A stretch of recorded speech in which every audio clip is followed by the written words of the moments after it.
Olá, senhoras e senhores, sou Miguel Ângelo Caruso, autor de Introdução à Filosofia Clínica e agora também autor de Lições de Filosofia Clínica. Esse primeiro foi lançado pela editora Vozes, esse segundo lançado pela editora Sulina. O da Vozes foi lançado em 2021 e se encontra em versão física e digital, vendida na Amazon ou no site da própria editora Vozes. E também o da Sulina vocês vão encontrar em versão física e digital, no caso também vendido na Amazon, vendido no site da própria editora Sulina. Para quem mora fora do país e quiser a versão digital, consegue em sites em Portugal, se não me engano na Irlanda, nos Estados Unidos, está sendo vendido também. E venho hoje continuar a leitura comentada do meu livro Introdução à Filosofia Clínica. Lembrando que quem quiser esse livro, se tiver ainda por volta de hoje, que eu estou gravando dia 15 de janeiro de 2024, eu ainda tenho alguns exemplares e consigo vender aí com a dedicatória, né? Posso enviar aí pelos correios. O valor é o mesmo que é vendido pela própria editora, com a diferença que eu pago as despesas de correio para envio, né? Mas se você passou muito de janeiro, provavelmente eu já não tenho mais exemplares. Aí comprem na editora, porque ela ainda provavelmente pode ter. E se demorar muito, vocês não vão conseguir, pode ser que acabe a edição e não sabemos se faremos novas, né? Então, continuando aqui, hoje a leitura é na página 77 do livro Introdução à Filosofia Clínica. Vamos falar sobre, o título é Os Discursos Completos e Incompletos, e se refere ao tópico discurso completo e incompleto. Eu não vou fazer uma introdução, eu já vou ler e já vou comentando alguns pontos aqui para esclarecê-los. O nono tópico da estrutura de pensamento é o discurso completo e incompleto. Trata-se de mais um tópico pensado a partir da área da filosofia que trata da lógica e da linguagem. Entre os pensadores que se destacam na inspiração desse tópico estão Aristóteles e Wittgenstein. Bom, primeiro ponto. A filosofia clínica ela nasce com a leitura, além de outras, é claro, mas de modo especial com algumas leituras que o Lúcio Pachter faz, de alguns autores chamados da analítica da linguagem, ou da filosofia da linguagem, que despontaram, principalmente na primeira metade do século XX, na Inglaterra, praticamente, né? E é chamado... Há duas correntes da filosofia no século XX muito fortes, que é chamada a filosofia continental, que basicamente se refere ao continente europeu, né? E a filosofia analítica, que não é considerado um continente porque é considerado como se a Inglaterra fosse uma ilha, vamos dizer assim, né? isolada ou separada do restante da Europa. Então a gente tem a filosofia analítica e a filosofia continental. Então essa corrente que se desenvolveu muito em torno da reflexão sobre a linguagem, é claro que não se restringe somente ao Reino Unido, à Inglaterra, que seja, mas teve lá os centros de estudo que ajudaram a deixar mais forte aquela região como, vamos dizer assim, como uma das fontes dessas reflexões. E o Lúcio leu alguns desses autores, ou na verdade muitos deles, e isso influenciou muito a filosofia clínica no começo. Hoje, os desdobramentos, os aprofundamentos que se faz em filosofia clínica, não só por parte do Lúcio, hoje a filosofia clínica ela continua sendo estudada, pensada e aprofundada pelos seus filósofos clínicos, e isso é muito importante de enfatizar. A filosofia clínica a gente não está mais esperando que o Lúcio traga iluminações e nos diga qual é o último passo da filosofia clínica hoje. O Lúcio continua fazendo suas reflexões, seus aprofundamentos, trazendo o resultado disso, mas outros filósofos clínicos também estão pensando, se aprofundando, pesquisando. Então considere que as fontes de aprofundamento da filosofia clínica são amplas. Se vocês lerem as revistas, as edições da revista da Casa da Filosofia Clínica, que está disponível gratuitamente no blog casadafilosofiaclinica.blogspot.com, vocês vão ver que lá tem muitas reflexões de filósofos clínicos aprofundando, questionando, levantando questões, aprofundando, lapidando, vamos dizer assim, o método. Então temos muitas contribuições para além, né, das reflexões do Lúcio. Inclusive há já críticas à reflexão que o Lúcio faz. Isso não é problema nenhum, né? Área nenhuma vai ser unânime, e isso é importante levar em conta. E o Lúcio não é o papa da filosofia clínica. A filosofia clínica deve o seu nascimento ao Lúcio, ele ainda é uma grande referência para a filosofia clínica, e eu já falei diversas vezes que, para mim, um dos livros fundamentais da filosofia clínica é esse. Vocês querem saber o que o Lúcio pensou no primeiro momento, a inspiração original? Esse é o livro, Filosofia Clínica Propedêutica, que vocês encontram em PDF gratuito na internet. E é importante levar em conta essa inspiração original que os filósofos clínicos que continuam lapidando, pensando e se aprofundando na filosofia clínica continuam fazendo. Né? Então, não há uma fuga daquilo que é a inspiração original. Há, na verdade, um aprofundamento, e isso, entre pensantes, acaba gerando movimentos de críticas, de contraposição, e ainda assim a filosofia clínica, ou por isso mesmo a filosofia clínica acaba ganhando muito com isso. Muito bem, então continuando. Então, as reflexões originais, elas passaram por muitos autores da linguagem, mas o principal que acabou se sobrepondo aos demais nos desdobramentos da reflexão sobre a filosofia clínica foi o Wittgenstein, sobretudo o segundo Wittgenstein, o das investigações lógicas, investigações filosóficas, na verdade.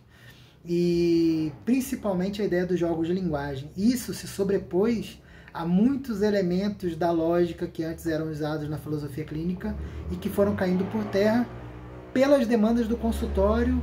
Então, as fundamentações teóricas e práticas acabaram levando para esse caminho. Isso é importante levar em conta.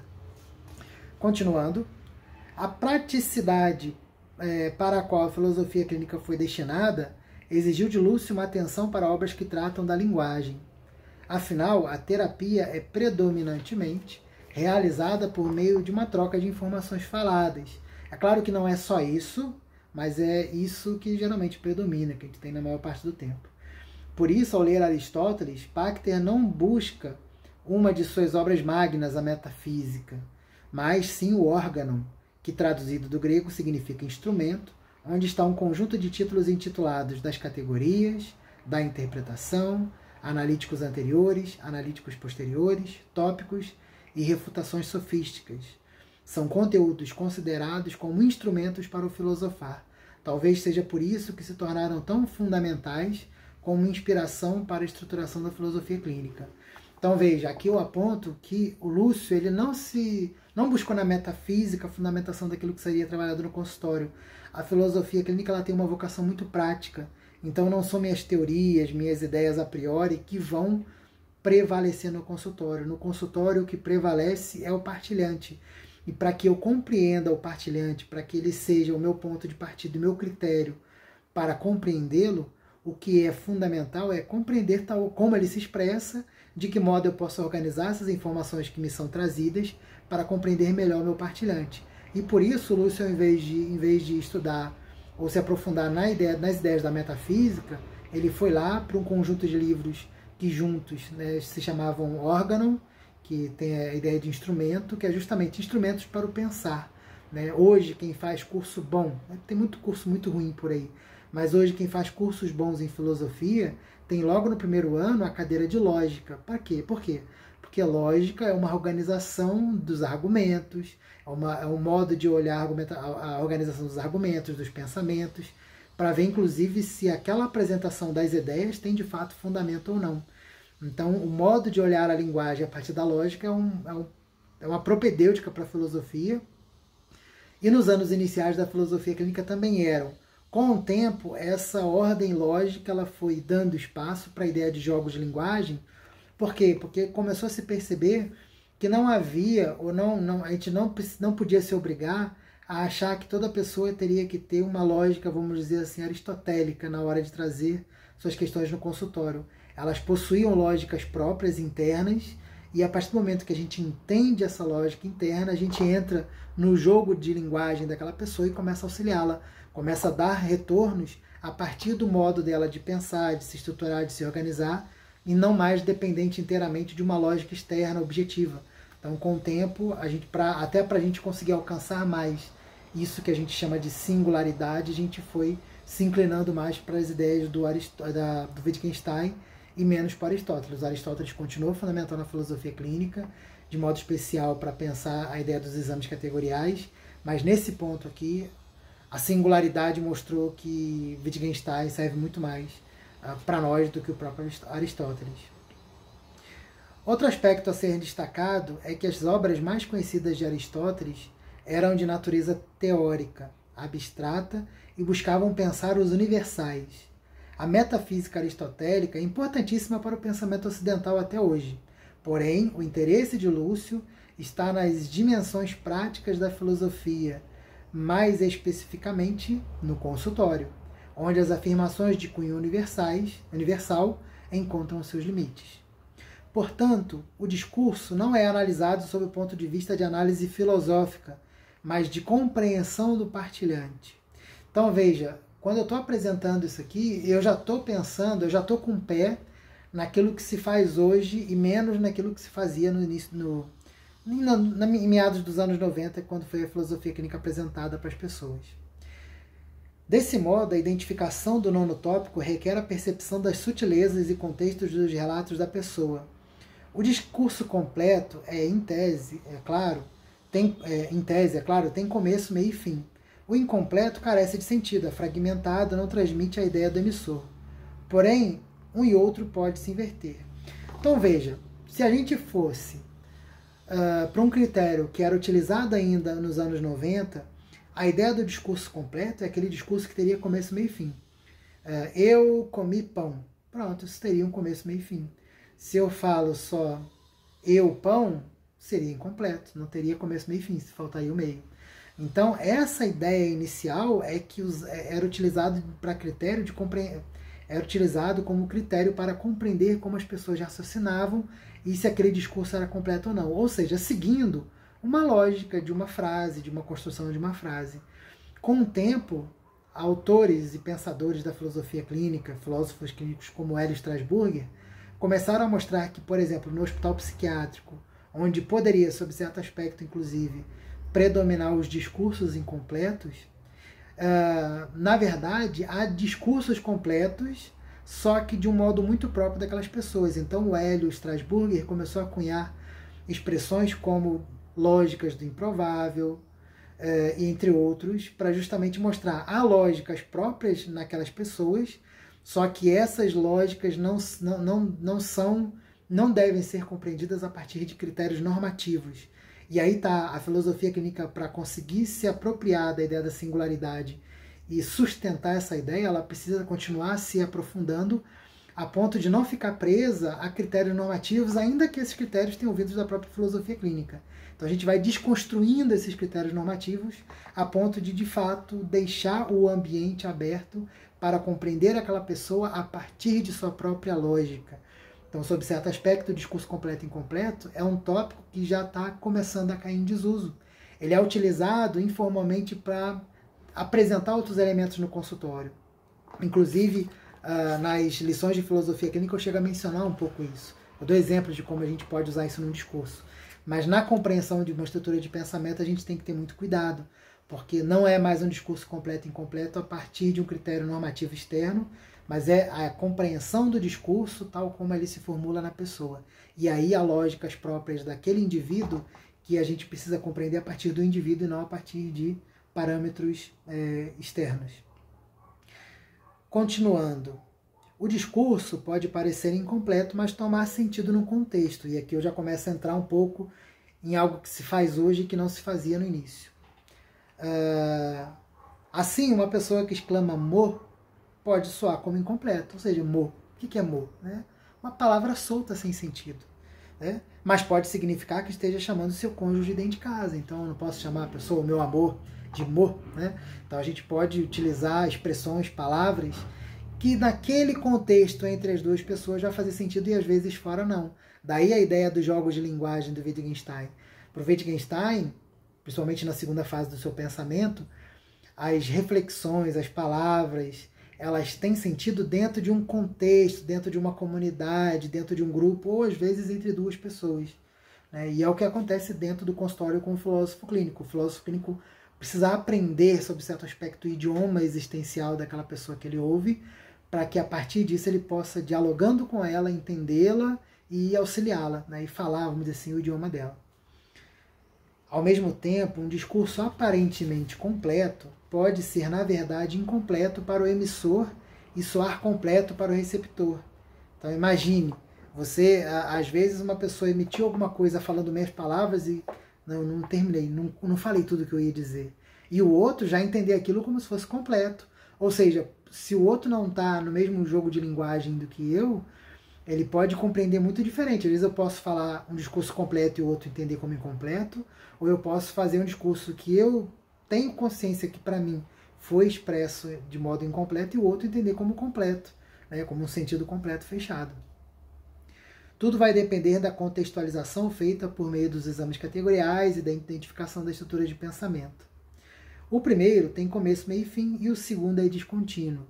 Então esse é um elemento que a gente precisa tomar muito cuidado no consultório. Completude e incompletude de discurso depende muito de como é o discurso do meu partilhante. Então, como é que eu digo que no livro, por exemplo, Lições de Filosofia Clínica, eu menciono discursos incompletos? O meu critério para dizer que um discurso era completo e passou a ser incompleto, ou uma pessoa emitia discursos completos e agora ela emite discursos incompletos, está na compreensão de que aquela pessoa tinha no padrão autogênico dela, ou seja, no modo de ser dela, um determinado tipo de discurso e depois ela começou a mudar. E dentro dos critérios de como ela se constitui, aquele discurso agora está incompleto. Esse é o ponto. Continuando, podemos identificar o discurso completo em falas como: saí de casa, fui para a garagem e entrei no carro. E o discurso incompleto pode vir do seguinte modo: tomei meu café da manhã e em casa nesta manhã e no serviço fiquei sujo de graxa. Pronto. Uma coisa não está muito ligada à outra, parece incompleta, né? A completude ou não de um discurso necessita de um contexto para ser analisado. Tomado fora de contexto, isto é, sem os exames categoriais, o filósofo clínico pode ter uma perspectiva mais limitada do seu partilhante. Esse é o ponto. Outra coisa também para levar em conta, e aqui está, houve uma tentativa de uma ressignificação desse tópico, dando um sentido a mais a ele. E que, a meu ver, ele é bastante problemático. Isso no curso de formação a gente levanta, traz o por A mais B como é que isso funciona e por que é problemático. Mas ainda assim, como nesse livro eu busco trazer tudo aquilo que é apresentado na filosofia clínica desde os anos 90, e mesmo com atualizações eu não deixo aquilo que ficou para trás para que as pessoas tenham consciência de como é que ela se estrutura. Por isso esse livro busca ser uma introdução mais completa possível, embora não tão abrangente, porque para entrar em detalhes de tudo isso precisaria de umas 2.000 páginas, né? Mas aqui não. Em 200 páginas a gente tenta sintetizar e trazer tudo possível. No último parágrafo, então, ele vem assim: mas além do discurso falado, podemos entender o tópico 9 para o modo de agir da pessoa. Há, por exemplo, pessoas que não completam seus cursos, deixam um trabalho próximo de receber uma promoção, terminam o relacionamento quando percebem que está se tornando sério, e isto pode levar a um casamento, né, etc.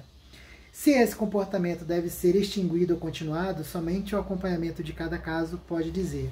E aqui, por que esse é um ponto limitado? Primeiro, assim, só para explicar um pouco mais a vocês.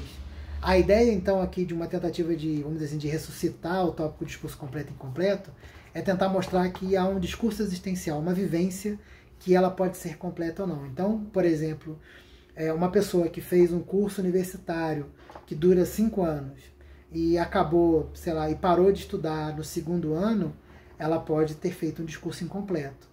E aí o problema é que começaram a criar um critério externo, dizendo assim, o discurso é completo quando a natureza da ação requer essa completude e a pessoa não foi até o fim. Né? Então a natureza de um curso universitário seria terminar no último ano recebendo o diploma. O problema é que quando a gente fala da natureza de algo, primeiro a gente está no âmbito metafísico, já que já seria um problema aqui, já que a gente está usando o partilhante como critério e não parâmetro externo. O segundo é que quando eu tomo esse critério externo de que completude de um curso universitário é terminar quando você recebe o diploma, eu começo a impor o critério externo para medir meu partilhante. Então, ele fez o discurso completo porque ele nunca terminou um curso universitário. Porém, qual é o problema disso? A gente está usando critérios externos. E se na filosofia clínica o nosso parâmetro é a singularidade, quem tem que ser nosso critério de completude é o meu partilhante. E se meu partilhante disser que num curso de 5 anos, quando ele fez o 2º ano, ele viu que ele já tinha aprendido o que ele gostaria de aprender e foi embora satisfeito, isso para o meu partilhante vai ser um discurso completo. Então, Um casamento. Quando é que um casamento chega a um fim? Por exemplo, se meu partilhante não tem um vínculo religioso, ele pode terminar o casamento com 10 anos de casado e dizer assim, acabou quando o amor terminou. Então o critério de completude de um casamento para essa pessoa é emoções, é o tópico amor, né? E para uma pessoa religiosa, por exemplo, um católico que seja, o casamento ele só vai terminar quando a morte separar o casal. Então, se o casamento terminar antes da morte de um dos dois, foi um discurso incompleto. Por isso, a gente pode utilizar a ideia do discurso completo e incompleto nesses casos? Sob certo aspecto, sim. Porém, devemos levar em conta que quem vai me dar o critério de completude ou não pode ser a natureza da coisa. Tem que ser o meu partilhante, a partir dos prejuízos dele, da visão de mundo dele, de como é que ele entende a realidade. E aí sim ele vai me dar os parâmetros. Porque o que vai fazê-lo se completar, ou se frustrar, ser feliz ou não, vai ser aquilo que ele tem como parâmetro, não é o que eu faço. Então a filosofia clínica ela não é uma observadora objetiva do mundo. Ela é um auxílio para aquelas pessoas a partir das suas subjetividades, ou principalmente das suas singularidades. E isso é imprescindível no trabalho de um filósofo clínico. É isso, aguardo vocês no próximo vídeo, a gente se vê logo mais.